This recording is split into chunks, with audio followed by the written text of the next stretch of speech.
Sema toka awali kwamba sasa jukumu langu kubwa ambalo nimeleta maeneo haya ni kuweza kuzungumza na wananchi ili waweze kutoa tathmini yao, hususan hichi ambacho kinafanyika katika mitaa yao. Tupo maeneo ya Pugu, hii ni Kinyamwezi, huu ni mtaa unakwenda kwa jina la Gumzo, lakini ni maarufu sana maeneo haya kwa jina la Kwa Mgabo. Lakini nipo na mkazi hapa, nataka nimpe fursa aweze sasa kutambulisha jina lake, lakini pia aweze kutuambia, je, hiki ambacho kinafanyika katika mtaa wake, je, kwa upande wake ni sahihi au sio sahihi? Je, nini labda tathmini yake au mawazo yake au ushauri wake? Nini kingine ambacho kifanyike? Je, barabara hii kisha hivi kwa itakuwa ni rafiki zaidi au la? Lakini miongoni mwa vitu ambavyo nimependezwa zaidi ni miongoni mwa vijana ambao nimekuta ambao wana kijiwe cha bodaboda, kwa naamini kwamba ni miongoni mwa watu ambao wanaitumia hususan sana barabara hii mara kadhaa kwa ajili ya kufanya transportation zao kutoka sehemu moja kwenda sehemu nyingine. Bwana brother, mambo vipi? Safi hali. Bwana shwari. Bwana naomba sasa uniambie, tumeshuhudia katika mtaa wenu wa Guzo, lakini ni maarufu Kwa Mgabo, mwenyekiti wa serikali za mtaa Kinyamwezi anakwenda kwa jina la Fadi Mlali Sinderson ameweza kuleta greda na kuweza kurekebisha maeneo haya. Ukiwa kama mkazi au mwananchi wa maeneo haya, nini labda ushauri wako au tathmini yako hususan katika barabara hii?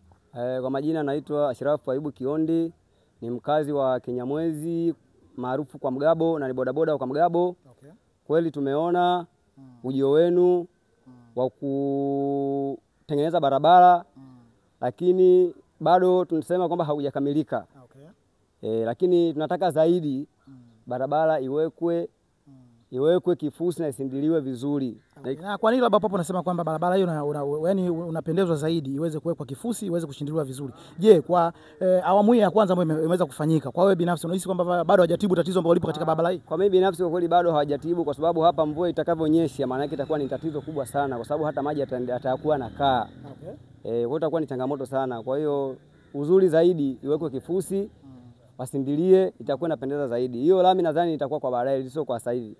Lakini uzuri kwanza wekeni kifusi, sindilieni, lakini kwa sasa hivi kwa kweli wananchi wanapendezeshwa, lakini kwa hii hali kwa sisi ambao tunajua kwa jinsi ilivyo barabara yetu ikiwa hivi inakuwa bado kabisa haijakamilika. Okay. Na mtazamaji wa Sanga Media Tanzania, nadhani nilikwambia toka awali kwamba miongoni mwa vitu ambavyo nimekuja kufanya katika maeneo haya ni kuweza kuzungumza na wananchi au wakazi katika maeneo haya. Lakini kama ulivyomsikia, miongoni mwa ushauri wake au mawazo yake au maoni yake ni kwamba barabara hii isiishie hivi tu, bali iweze kuletwa kifusi na kuweza kushindiliwa, kwa sababu katoa sababu za kimsingi kabisa. Sababu yake kuu moja aliyoitoa ni kwamba barabara hii ikiachwa hivi hivi na mvua ikanyesha, maana yake kwamba barabara hii inaenda kuharibika tena maradufu zaidi ya awali kwa jinsi ilivyokuwa. Kwa hiyo rai yake au kiu yake ni kwamba serikali ya mtaa ikiongozwa pamoja na mheshimiwa Mlali kwamba waweze kuleta sasa utaratibu wa kifusi ili waweze kuiweka level hapo, wataamini kwamba kidogo inaweza kaa ni rafiki kwa upande wao. Lakini bado nipo maeneo Kwa Mgabo kuweza kutafuta wananchi wengine kuweza kuzungumza nao, lakini kila ambacho kinatakiwa kujiri nitazidi kufahamisha ili waweze kujua nini kinazidi kutokea katika maeneo haya. Nini unatakiwa kufanya ni kuendelea kusubscribe channel yetu